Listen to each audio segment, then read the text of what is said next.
Hey everybody, Fishman here. Welcome to another video. This is Fishman Blog Bar 172. And before I get started in this video, I want to wish everyone a happy holiday season. Hopefully you had a nice relaxing time to spend with family and friends. I know I certainly did. I took last week off except to do, well, some work in the fish room and a few other cleaning things and all the stuff you do when you have a bit of spare time. But anyway, I'm back to making videos, and as you can see here, my red crystal shrimp are having a bit of a holiday feast. That's one of the things I like about keeping shrimp in all my tanks is they, well, take care of small little problems like this, dead guppy. And by the time I was finishing up feeding the fish and get everything straightened out, I could not find the carcass. They did a wonderful job. And like I said, it's one of the things I like about it. And if you notice here, there is at least 2 buried females there. And I'm going to show a clip of this again a little later on. And I'm very happy with that. Hopefully some of them will survive. So far, the colony is doing really well, so I'm very happy with that as well. So this is the aquarium that I had the problem with Hydra.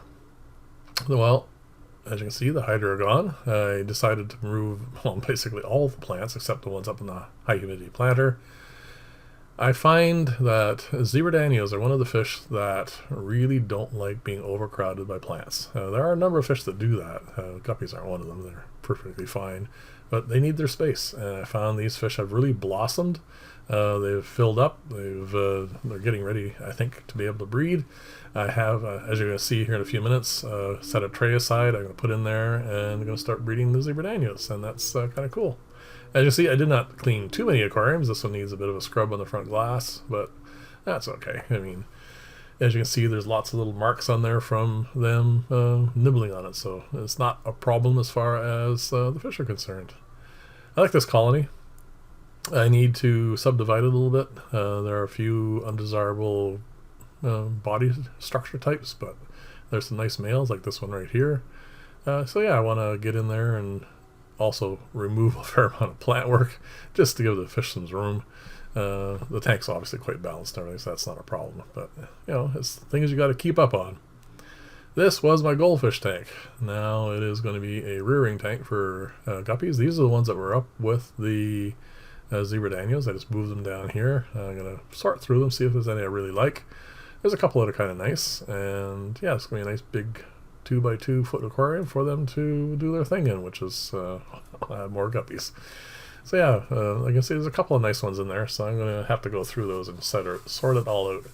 And it's nice that there's a bunch of plants in here now instead of just being empty with goldfish. This one I cleaned out. The purpose of this tank is what's going to be my cull tank. Fish that don't have a desirable body structure or whatever, I am going to put in here. They go out to clients mostly. And then, yeah, just I need a place to put them because they certainly do accumulate. And that tray you see on the right, that is going to be my, I'm going to give it a try as a breeding tray for the zebra danios.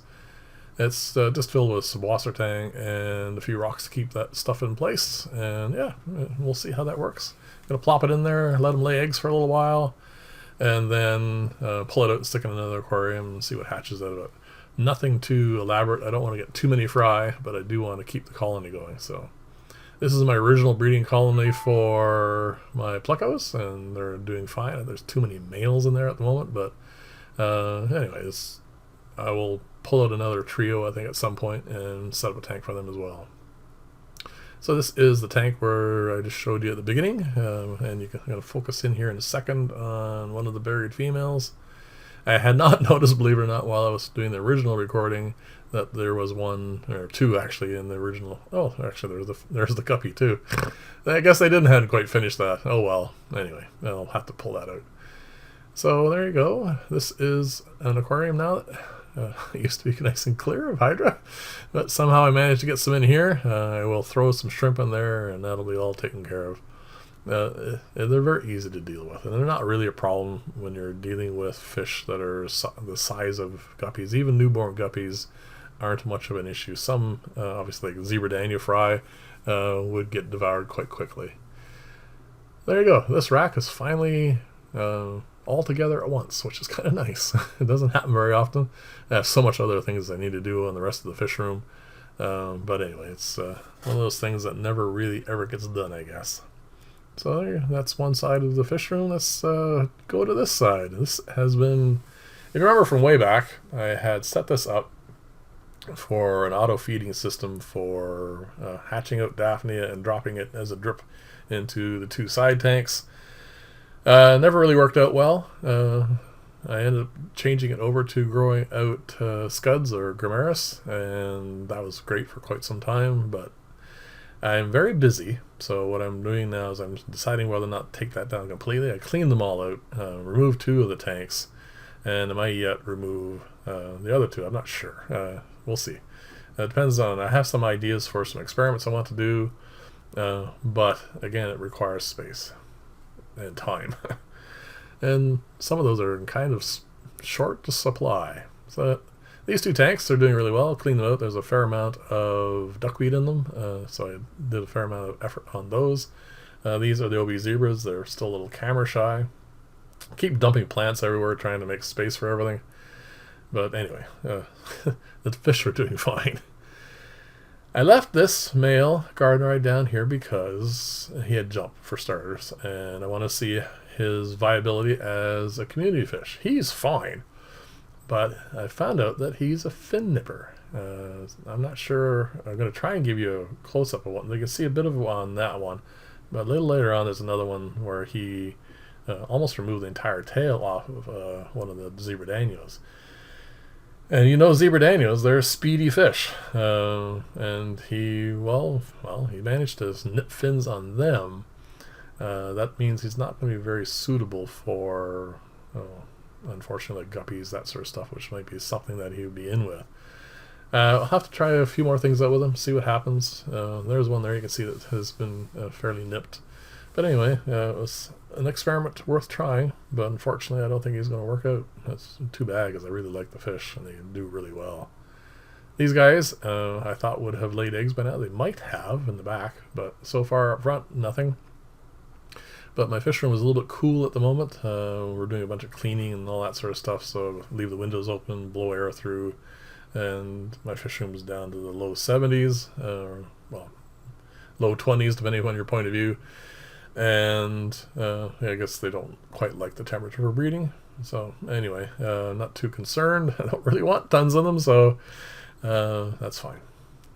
Here's the pond. It's actually settling in really nicely now after its big clean.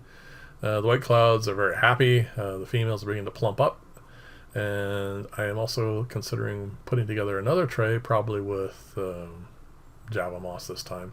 And I'm going to dump that in here probably sometime next week or 2, and do the same thing that I was going to do with the Zebra Danios. Just enough to keep the colony going, and obviously to have some extras for fish tanks. So there you go.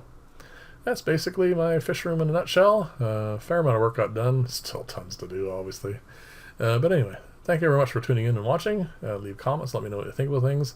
I have not forgotten about the filter setup I'm doing. I have them still on my desk, and I am going to continue those videos shortly, and thank you for your comments on them so far.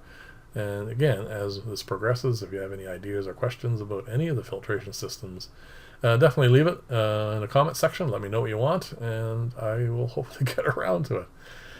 So again, thanks for watching. I'll see you in the next video, and bye for now.